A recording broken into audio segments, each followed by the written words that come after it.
Solemn promises. How many of us have made solemn promises? Promising the wife, promising the husband this, oh, I won't do this no more, just one more chance, you know.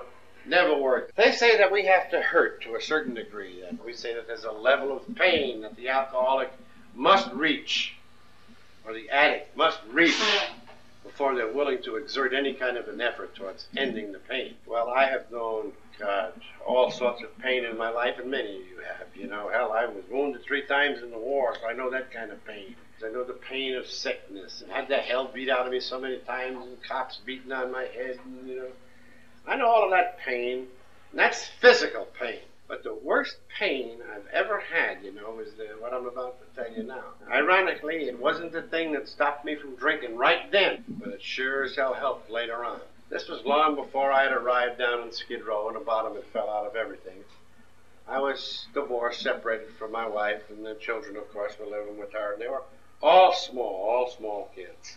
And I was living in a town called DeKalb, Illinois. And I was flying pretty high there. I was a superintendent on a big construction project and making all sorts of money, a lot of it legally, some illegally. I was living in the only hotel in town. And I had a 3-room suite there. I was top dog, you know, and a little wet bar in there and all that sick stuff that sick assholes like me were capable of. Travel posters all around the rooms, you know. Incense burning and the hi-fi and all that bullshit. Thinking I was doing good, and I'm drunk every day.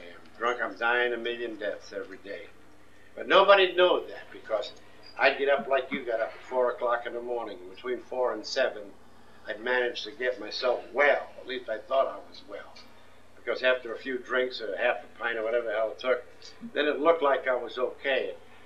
And it must have worked, because some guys used to say to me, they'd see me in the morning, and say, how the hell can you feel so good this morning after what you did last night? They didn't know that I'd already put down a lot of that stuff to get me feeling good. They say, you're always happy, Duff. I wasn't always happy. I was always drunk. That's why I looked like I was happy. And they didn't know that. Steve came to visit me at that hotel quite often. And one day he came was a bad day for me. Just like any other kids who were products of a divorce, my 3 sons, because no father was around, looked for a father image. Every kid will do that, and thank God they do. Somebody has to replace the father. And they found the guy. The guy they found, Steve found especially, was the coach for their little baseball team they had. And his coach was a good friend of mine. He was a college boy by the name of Dutch, who was going to Northern Illinois University. And in the summertime, he even worked on our crew, you know, to get up enough money to pay for another semester or so. And he was a great guy. He was a nice guy. And I admired him a lot.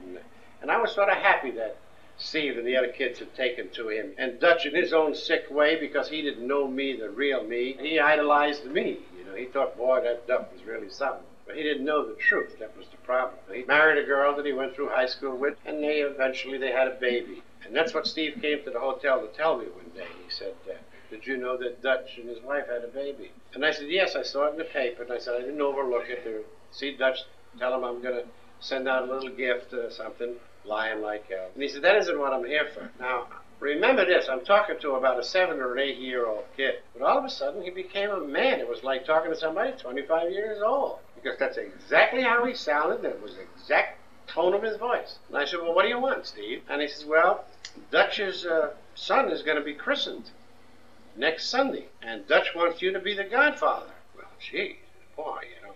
Alcoholics always look for something like that will justify, you know, what they really are. This meant I couldn't be an alcoholic, because people don't ask alcoholics to be godfathers. I can't be a bum, because people don't ask bums, you know, to be godfathers. So here was a guy asking me to be godfather, you know. Big deal. So I said to Steve, sure, run on back and tell me. And he said, wait a minute, Dad. And again, there he was talking like a man. I said, wait for what? And I was beginning to get a little upset with him. And he said, well, Dutch wanted me to tell you that his wife's family doesn't drink, and that there's not going to be any drinking at the christening. And I sort of rolled that one off. I said, oh, it's no big deal with me. You know, what the hell, I can take it or leave it. It's not important that we drink. Lying like hell. And he knew it. And he says, Dad, Dutch said that he didn't want to interfere with you having fun on the weekends, so they're going to have the baby christened right after the 7 o'clock mass on Sunday morning. And then you don't have to stick around. You can go on down to the Legion. And they all knew that. I used to hang out in a bar called the Legion Hotel because it was the only place open on Sunday. This county was dry on Sunday, but the clubs were open. And I got furious when Steve said that. I said, what the hell's the matter with you? You think drinking is that damn important to me? And he just looked at me as though he was getting ready to say yes, but I guess his own common sense told him he better shut up. Because if he had said yes, I would have batted him right in the mouth. I was just that furious. And he says, so what should I tell Dutch? I said, you go back and tell Dutch not to worry about a damn thing. I'll be up at the goddamn church 7 o'clock, and I'll be there and do all of them things you got to do. And it's no big deal about drinking to me, and I know I'm lying. So he said, all right.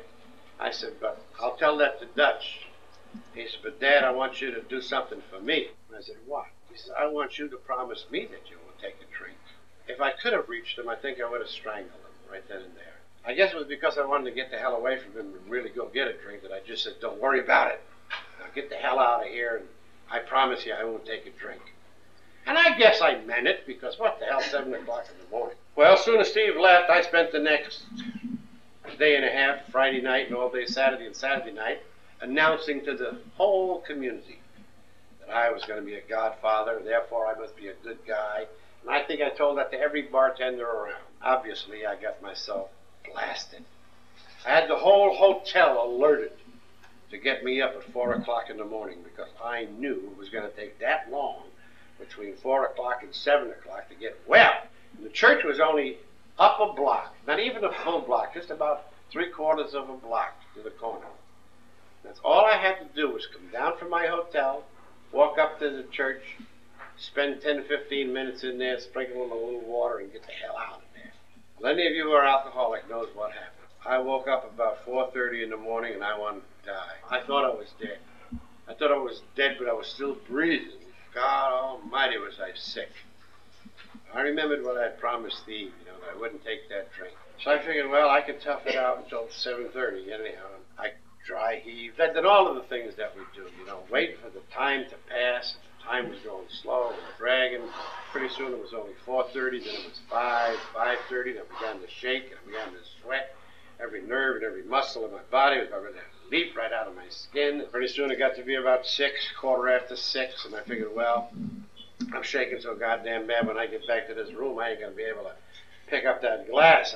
I better pour it now. I had a bottle of vodka there, and I opened up the vodka, and I poured a big water glass full of vodka, and I put it right on the table by the phone so that when I come in the room, I just grab it and drink it.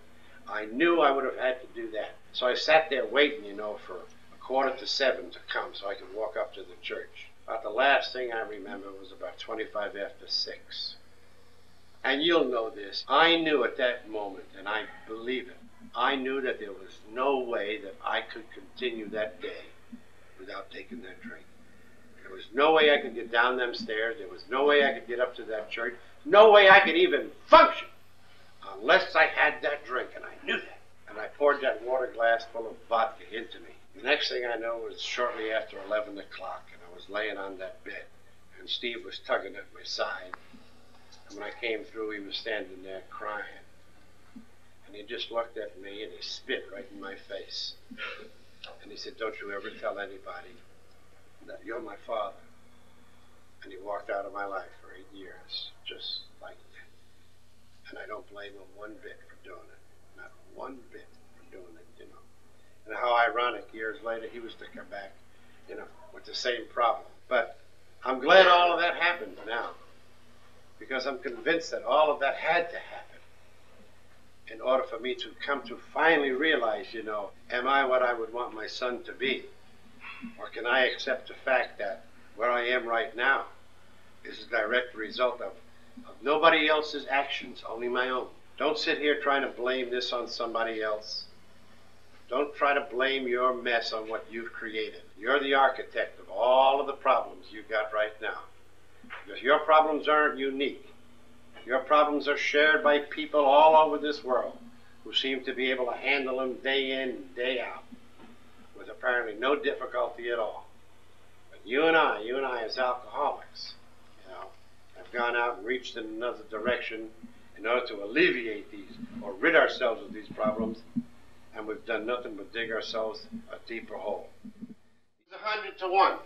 Now, I tried switching. I guess we've all tried switching. You know, I got wrapped up in a deal once when I was in a construction business. I was building a building, and ironically, it was a science building at the university where Mike